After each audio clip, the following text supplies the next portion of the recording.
Hey everyone, Harry here to talk about Jack Smith's motion in limine. I'll explain what that is in a minute before Judge Chutkan about what evidence Trump can or can't introduce at the trial of January 6th when it occurs, because recall it's on stay until the immunity motion is decided. And that is the first big point to note. This has to really rile up Team Trump and maybe rile to distraction Donald Trump, because there's a stay imposed in the case.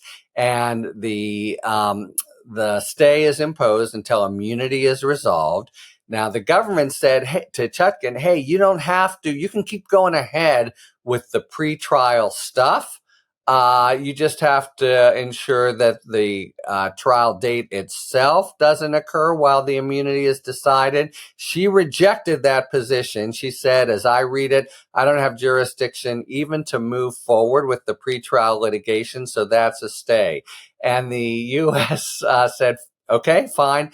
We are going to keep complying with our deadlines, just, to make sure that whenever things start again, there will be minimal delay. Now that's got to totally enrage Team Trump. They've done it now twice, and this is a pretty substantive one. And it's likely that Chutkan isn't even looking at them. But on the other hand, here are piling up these papers where the U.S.'s side of the story is being told forcefully and sinking in.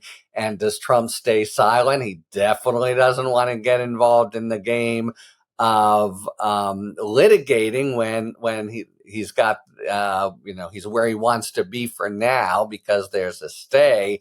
But he's got to be, fit to be tied that the U.S. continues to do it. So maybe they come in quickly screaming and saying, tell the U.S.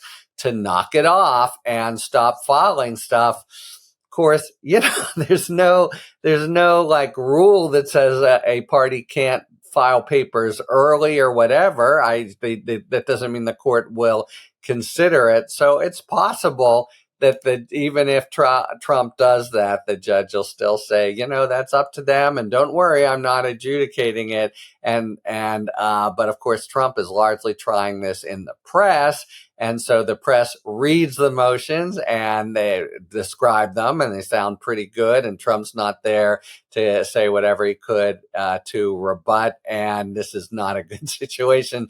And it does feel a little bit like the DOJ is, trying to eat its cake and have it too, or just, it's being a little bit unsportsmanlike, you could say, or, maybe designed to really make Trump gnash his teeth. So we'll see what happens. So that's sort of point one, that they file it at all. Now let's get to the substance of it. So it's a perfectly proper motions in limine they're not quite, they're in for the period, before like the pretrial conference. So you're really starting to think about trial. And you have, they're real evidentiary kinds of issues. They could be tough, they could be easy, but the defense shouldn't be able to talk about this, or the government shouldn't be able to bring up that, or maybe they'd be litigating if the defendant testifies. Can the government bring up prior convictions? That would be a sort of, what can actually happen with this trial, which is on the horizon here when it actually starts. So this is a perfectly fine and kind of motion in limine that you would expect. And here's what they're saying. He's been out there, has Trump, talking again and again about Biden is, this is all Biden's prosecution of him, and Biden and the rotten deep state just trying to keep the people from having their real choice. All kinds of incendiary claims that, besides being incendiary, are legally irrelevant, and less than relevance is a very low standard, but I mean the under the terms of the law, do they tend to make any actual issue before the jury of guilt or innocence more or less likely? No, they're just completely freestanding vituperative claims that have really nothing at all to do with the charges against them.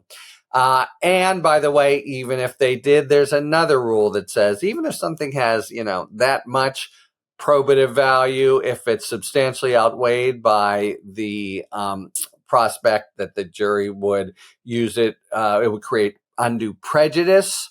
That's another good reason for excluding it. And here, if what it creates is a sentiment in the jury that he's doing his darndest to create every day in the American people, that he's a victim and it's all done for political reasons and the like, that's a completely improper. That's it's almost like jury nullification, right? Which is what he's hoping for. That he may be guilty as charged, but they've done it for bad reasons. Well, that's really not something they're supposed to be considering at all either. So the United States is coming in and saying, look, don't let him get on his soapbox or let others get on the soapbox for him. Because remember, axiom number 1, Trump cannot testify. Don't let him get on his soapbox and go on and on about or even suggest the things that he's proclaiming, from the rooftops every day, which is this is, not just a rotten DOJ, but actually Biden himself trying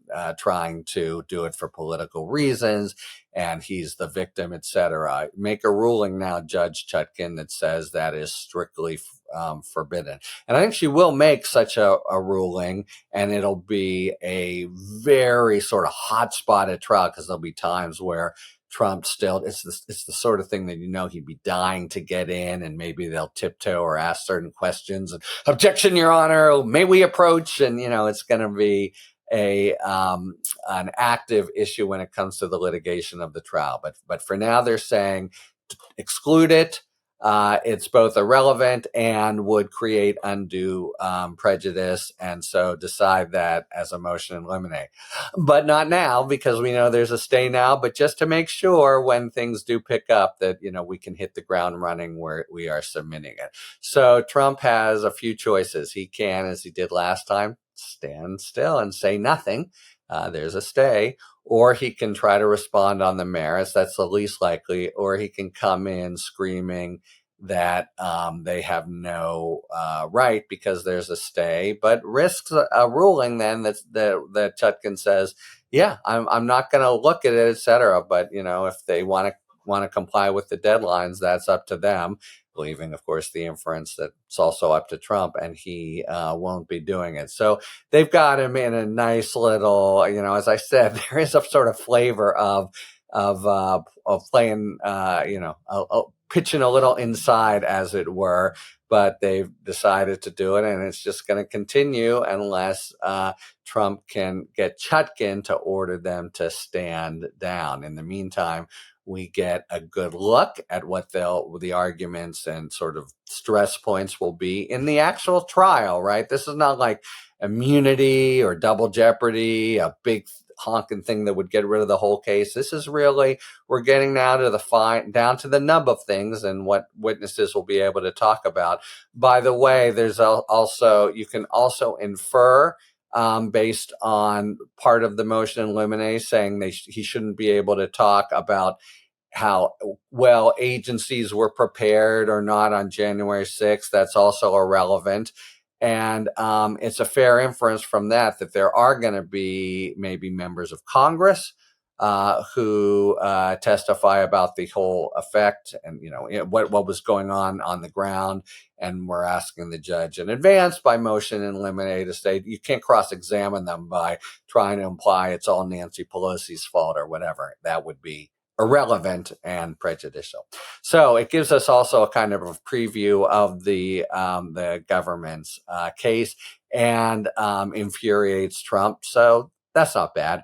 We'll see. Surely she won't rule on it, but will she say, let it pile up? There's no reason not to. And it'll be Trump who will have to make the point. Yes, there is, because I'm trying to try this case in the public eye, and the public is seeing this, and that's prejudicing me. An odd kind of prejudice, but it's an odd kind of case and an odd kind of year. Talk to you later. Thanks for tuning in. If you enjoyed this video and other Talking Feds content, please take a second to like and subscribe. Talk to you later.